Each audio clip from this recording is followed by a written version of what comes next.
नमस्कार मित्रों, हमारे यूट्यूब चैनल द टीचर्स में आपका स्वागत है। इस वीडियो में हम लोग सामान्य ज्ञान से संबंधित 20 अति महत्वपूर्ण प्रश्नों को देखेंगे। इसके पूर्व के वीडियो में भी हमने इसी प्रकार के प्रश्नों को देखा था और इसी श्रृंखला के अंतर्गत यह सामान्य ज्ञान का भाग 3 है। आइए देखते हैं किस प्रकार के प्रश्न एग्जाम में पूछे जाते हैं या पूछे जा सकते हैं। जैसे आपका पहला प्रश्न पूछा गया है, किसका गुणसूत्र संतान में लिंग निर्धारण के लिए उत्तरदायी है? तो इसका जो सही उत्तर होगा वो होता है पिता। माता और पिता में जो पिता के गुणसूत्र होते हैं वही संतान के लिंग अर्थात लड़का होगा या लड़की होगी, इसका जो निर्धारण होता है वह पिता के गुणसूत्रों के द्वारा होता है।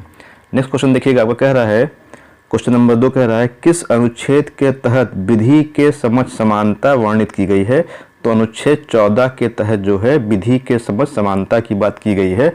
तो आपका ये क्या है? आपका आर्टिकल 14 है। नेक्स्ट चलते हैं, कह रहा है, शिवाजी के मंत्रिमंडल को क्या कहा जाता था? क्वेश्चन नंबर 3 है आपका।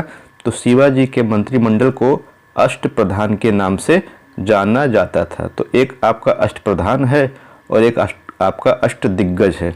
तो जो अष्टदिग्गज थे वो आपके कृष्णदेव राय के समय में 8 तेलुगु कवियों का समूह था। लेकिन यहाँ पूछा क्या, आपसे पूछा है शिवाजी के मंत्रिमंडल को क्या बोलते थे? तो उसको हम अष्टप्रधान बोलते थे। फिर देखिए कह रहा है, क्वेश्चन नंबर 4 कह रहा है आपसे, शिवाजी ने किस भाषा को राजभाषा बनाया? तो शिवाजी ने जो है मराठी भाषा को राजभाषा के रूप में बनाया था। देखिए क्वेश्चन नंबर 5 क्या कह रहा है आपसे, कह रहा है, तरणेश्वर मेला किस राज्य का प्रसिद्ध मेला है? तो इसका सही उत्तर होगा आपका ये गुजरात राज्य का प्रसिद्ध मेला है। इसका आंसर गुजरात होगा। नेक्स्ट आते हैं क्वेश्चन नंबर 6 पर। क्वेश्चन नंबर 6 कह रहा है, चंद्रमा का गुरुत्वाकर्षण का मान पृथ्वी के गुरुत्वाकर्षण के मान से कितना होता है?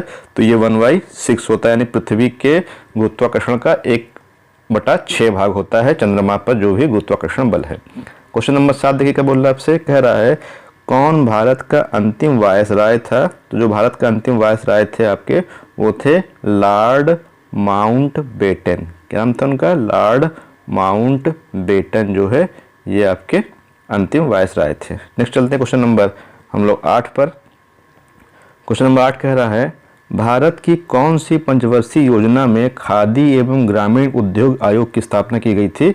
तो इसका सही उत्तर होगा आपका जो दूसरी पंचवर्षीय योजना थी, सेकेंड पंचवर्षीय योजना थी, उसमें ऐसा किया गया था।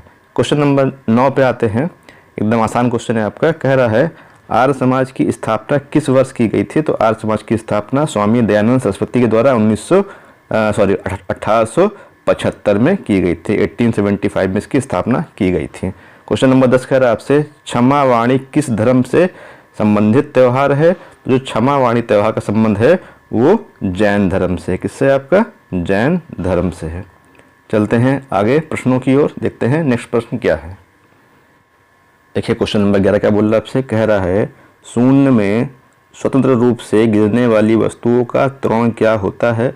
जब कोई वस्तु निर्वात से गिराई जाती है तो उसका द्रव्यमान चाहे जो भी हो, यानी कि अगर अलग अलग द्रव्यमान की 2 वस्तुएं निर्वात में गिराई जाती हैं तो दोनों में जो त्वरण होगा वो क्या होगा? वो समान होगा। तो यानी क्या होगा?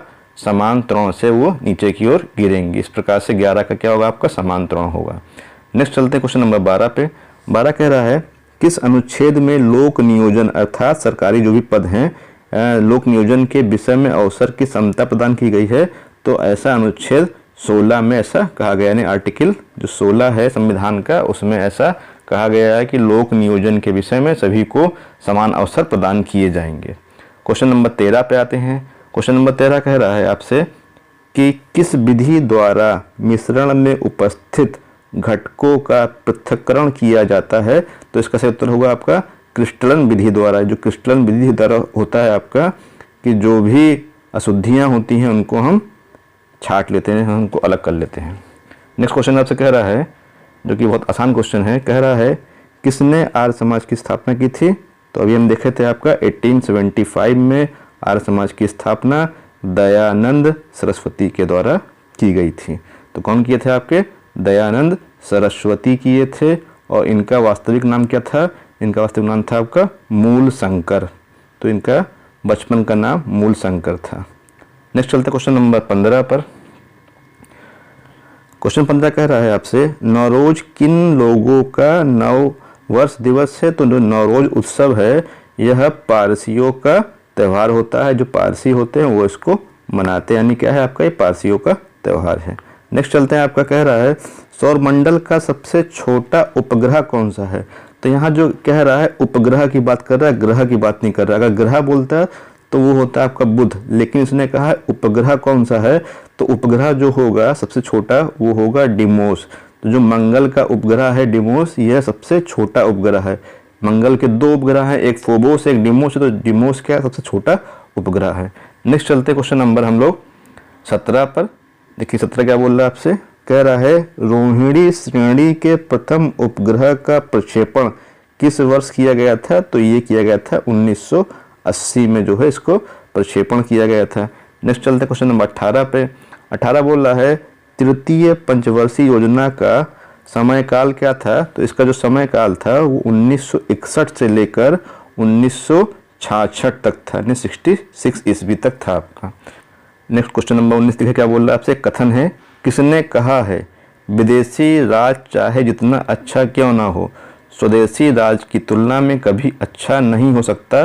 तो ऐसा जो कहे थे आपके दयानंद सरस्वती कहे थे, और दयानंद सरस्वती ने ही पहली बार जो है स्वराज शब्द का प्रयोग भी किया था। क्वेश्चन नंबर 20 देखिए क्या बोलता है आपसे, कह रहा है उगादि उत्सव किस राज्य में मनाया जाता है। तो जो उगादि उत्सव है ये कर्नाटक राज्य में मनाया जाता है। इस प्रकार से हमने यहाँ पे 20 अति महत्वपूर्ण प्रश्नों को देखा। आशा करता हूँ ये प्रश्न और ये वीडियो आपको पसंद आया होगा। चैनल को लाइक करें, शेयर करें, सब्सक्राइब करें। धन्यवाद।